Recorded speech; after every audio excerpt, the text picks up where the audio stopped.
20,000 கோடி நட்சத்திரங்களில் சூரியன் ஒரு நட்சத்திரம். சூரிய மண்டலம் என்பது சுண்டைக்காய் விதை. பூமி என்பது பொருட்டில்லாத மலர். அந்த மலரில் ஒட்டி கொண்டிருக்கும் மகரந்த தூள்கள்தான் மனித கூட்டம். இந்த முன்னுரையோடு மகாகவிதை நூலை வழித்திருக்கிறார் கவிப்பேரரசு வைரமுத்து அவர்கள். நம்மை போல ஒரு மகரந்த தூள் 2500 ஆண்டுகளுக்கு முன்னால் வாழ்ந்தது. அவர் பெயர் தொல்காப்பியர். 2500 ஆண்டுகளுக்கு முன்னால் டெலஸ்கோப் என்ற கருவி கிடையாது, செயற்கைக்கோள் கிடையாது, ஓரியான் ஸ்பேஸ் ப்ரோப் கிடையாது, மெகல்லான் விண்கலம் கிடையாது.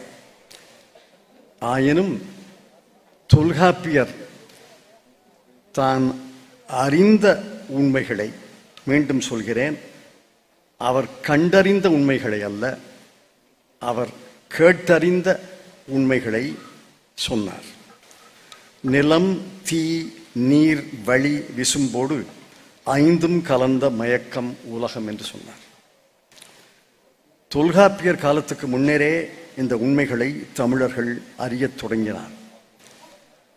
5 பூதங்களை கொண்டதே இந்த உலகம். இன்றளவும் இந்த உண்மை நிலைத்திருப்பது நமக்கு பெருமை. 6வது பூதம் என்று ஒன்றும் கிடையாது. தொல்காப்பியருக்கு பிறகு வந்த புலவர்கள் இதே உண்மையை பற்றி பாடினார்கள். உலகம் தோன்றிய கதை மகா கதை. நீண்ட நெடிய எண்ண முடியாத காலத்தூரத்தில் தொடங்கிய கதை. இதுதான் பரிணாமத்தின் வரலாறு.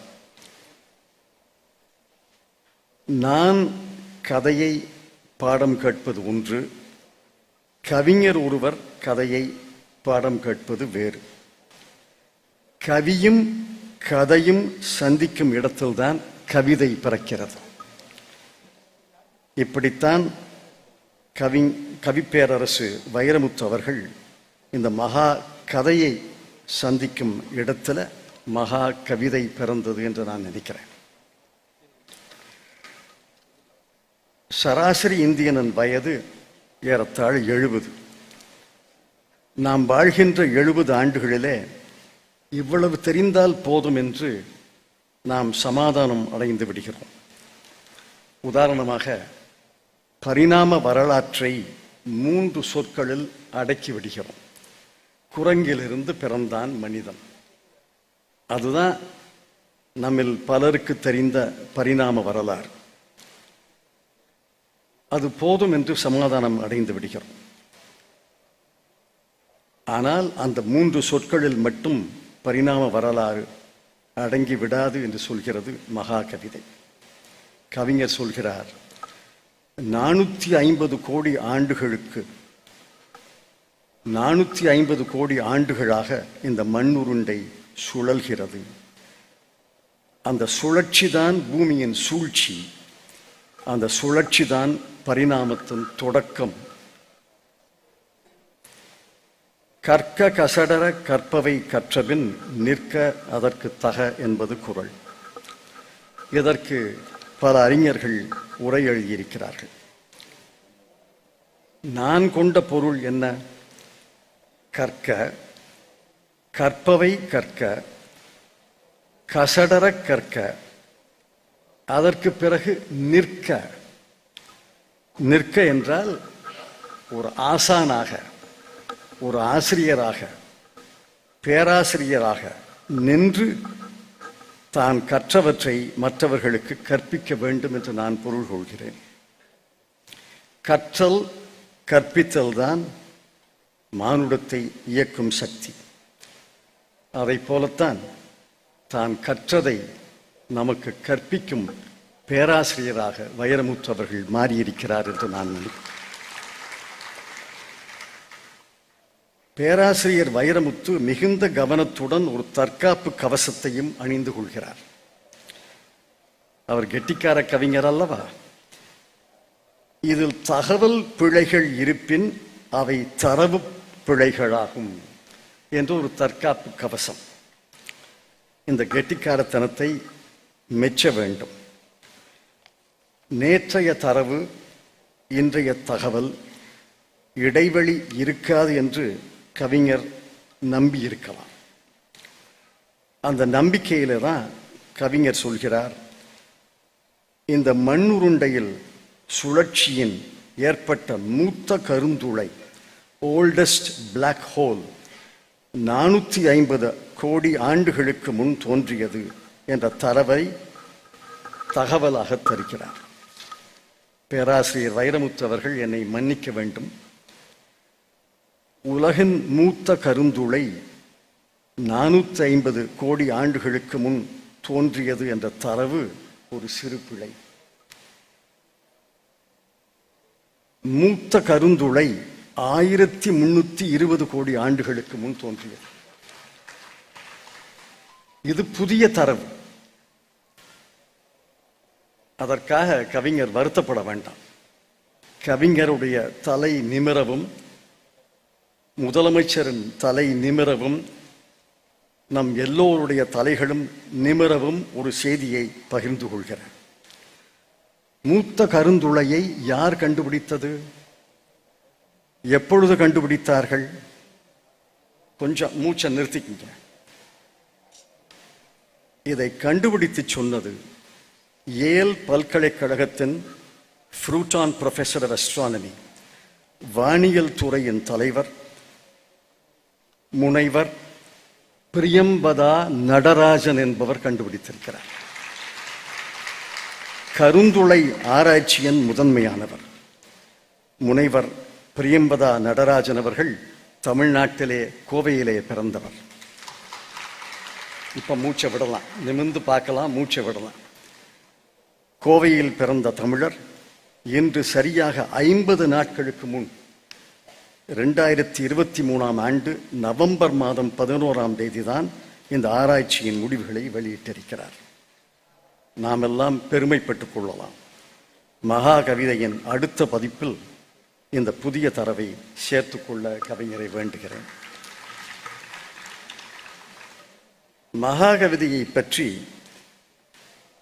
கவிதை மொழியிலேயே டாக்டர் மயில்சாமி அண்ணாதுரை அவர்கள் சொன்னார்கள். என்னால் கவிதை மொழியிலே சொல்ல முடியாது, சாதாரண உரைநடையிலே சொல்கிறேன். 5 பஞ்சபூதங்களை பற்றிய கதை கவிதையாக இருக்கிறது. அந்த பஞ்சபூதங்களின் பெருஞ்செயல்களை கவிஞர் சொல்கிறார். முதல் பஞ்சபூதம் நிலம். 20,000 கோடி நட்சத்திரங்களிலே சூரியன் ஒரு நட்சத்திரம். சூரிய குடும்பத்தில் 8 கோள்கள், அதில் பூமி ஒன்று. கவிஞர் மொழியிலேயே சொல்றேன், பிறப்புக்கும் இருப்புக்கும் இறப்புக்கும் சூரிய குடும்பத்தில் ஒரே இடம் பூமிதான். சுழற்சிதான் பூமியின் சூழ்ச்சி. சுழற்சி மலை செய்தது, பிறகு மணல் செய்தது, அதில் தாவரம் நுழைத்து மண் செய்தது, மண்ணிலிருந்து மானுடம் செய்தது. சூரியனை அணுகாது அகலாது இருப்பதுதான் பூமியின் சிறப்பு. சற்றே நெருங்கி இருந்தால் எரிந்திருக்கும், வெகு தூரம் விலகி இருந்தால் பனிப்பாறை ஆகியிருக்கும். இந்த பூமி முதல் நுண்ணுயிரை ஈன்று தர 100 கோடி ஆண்டுகள் நோன்பு கிடந்தாள்.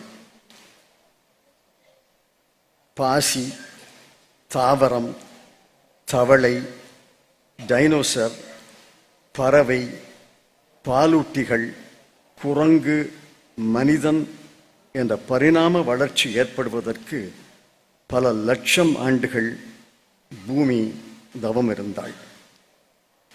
இந்த பூமியில வந்து சேர்ந்தான் மனிதன்.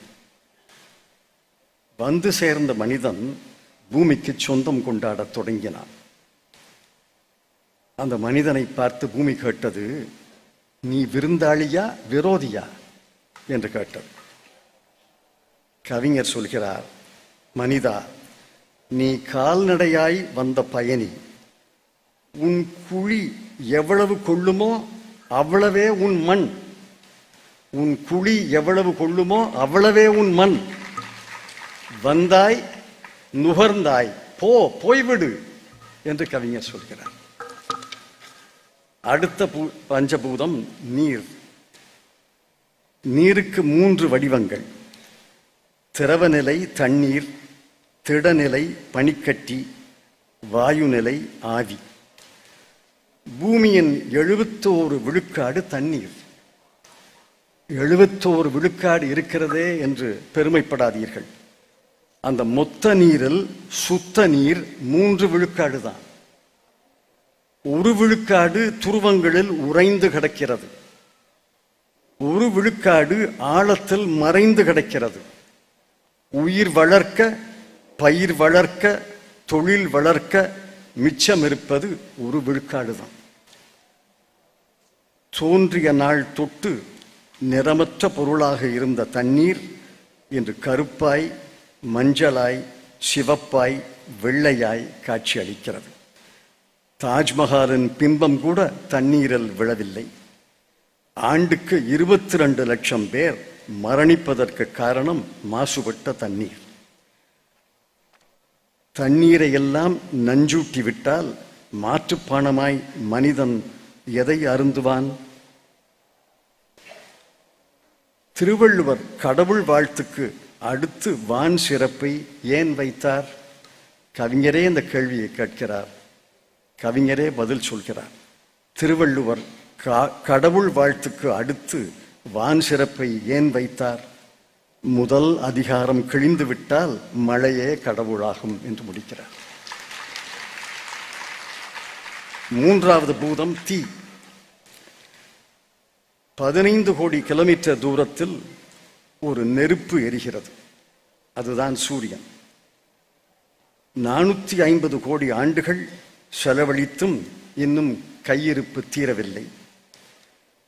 8 கோள்களில் சூரியனுக்கு தீராத காதல் பூமி மீதுதான். சூரிய தீயை மேகச் சல்லடையில் வடிகட்டி இதம் பதம் மிதம் செய்து தாய் பூமியின் தாங்கும் திறன் பார்த்து வெப்பத்தின் பெயரை மாற்றி வெயில் என்று பெயர் வைத்து பரப்பப்படுவதால் தான் பூமியே இருக்கிறது என்பதை தெரிந்து கொள்ளுங்கள். கவிஞர் சொல்கிறார், தீயை கழித்துவிடும் பூமியில் ஒன்றுமில்லை. வாழ்வென்பதே தீயின் வருகையும் தீயின் தொடுகையும் தான் என்று முடிக்கிறார். 4வது பூதம் வளி. வளி என்றால் காற்று. வேர்கண்ட உயிர்க்கெல்லாம் கரியமில வாயுவை தருவது காற்று. கால்கண்ட உயிர்க்கெல்லாம் உயிர் வழியை தருவது காற்று. வெப்பத்தில் பூமி எரியுறாமலும் பனியில் பூமி உறையாமலும் காப்பாற்றுவது காற்று.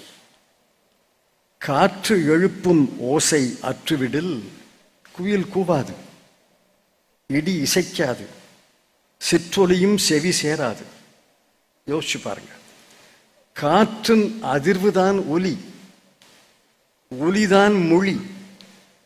காற்று இல்லை என்றால் ஒலி இல்லை, ஒலி இல்லை என்றால் மொழி இல்லை, மொழி இல்லை என்றால் நீங்களும் இல்லை, நானும் இல்லை.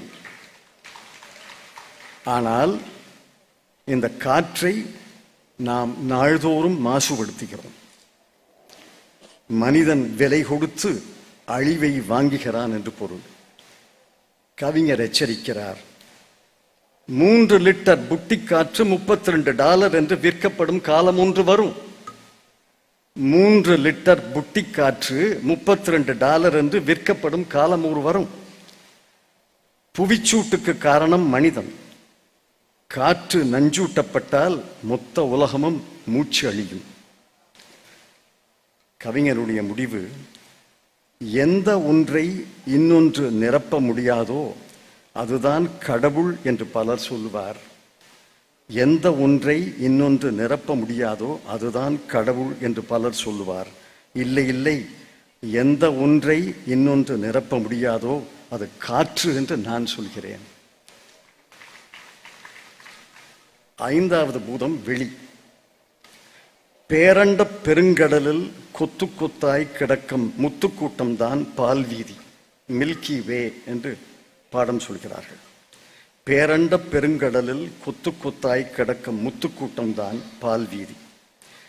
சூரிய மண்டலம் ஒரு சுண்டைக்காய் விதை, அதில் பூமி ஒரு பொருட்டில்லாத மலர்.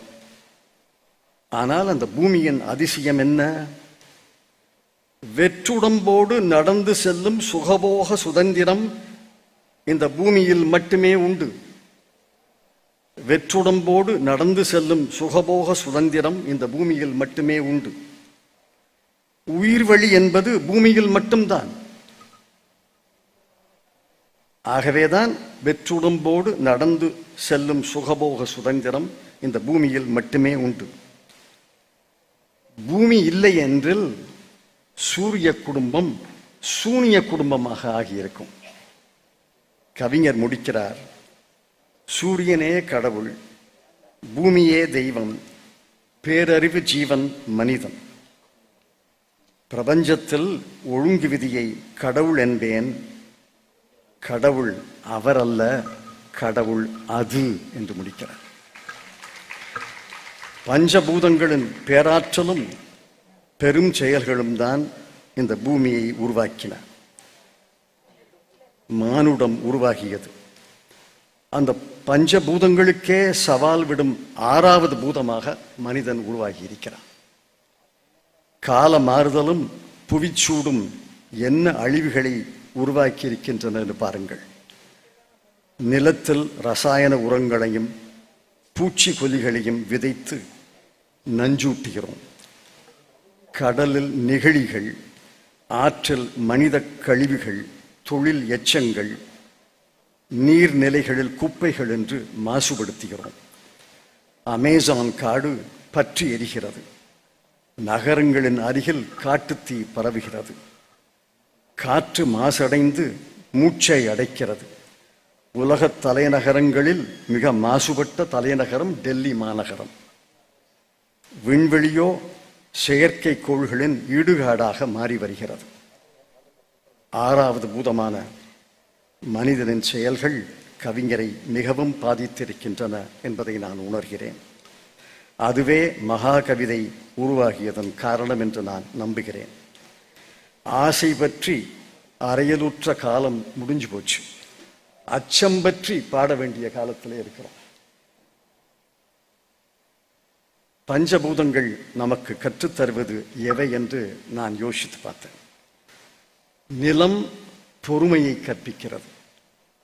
நீர் மானுடத்தின் ஓட்டத்தை காட்டுகிறது. தீ மனிதனின் வலிமையை குறிக்கிறது. வழி மனித நாகரிகத்தின் அடையாளமாக இருக்கிறது. வெளி இன்னும் மனிதனுக்கு புலப்படாத பேரண்டத்தில் நாம் தேட வேண்டிய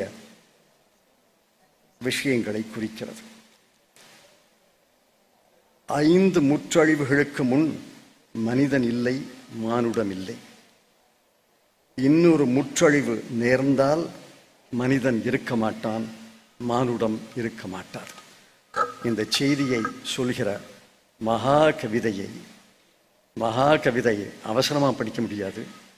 ஒரு முறை படித்தா புரியாது. ஒரு முறை, இருமுறை, பல முறை தேர்வுக்கு படிப்பதைப் போல படித்து நுகர வேண்டும் என்று உங்களை கேட்டு, கவிப்பேரரசு வைரமுத்து, பேராசிரியர் வைரமுத்து அவர்களுக்கு 1320 கோடி நன்றிகளை சொல்லி விடைபெறுகிறேன். வணக்கம்.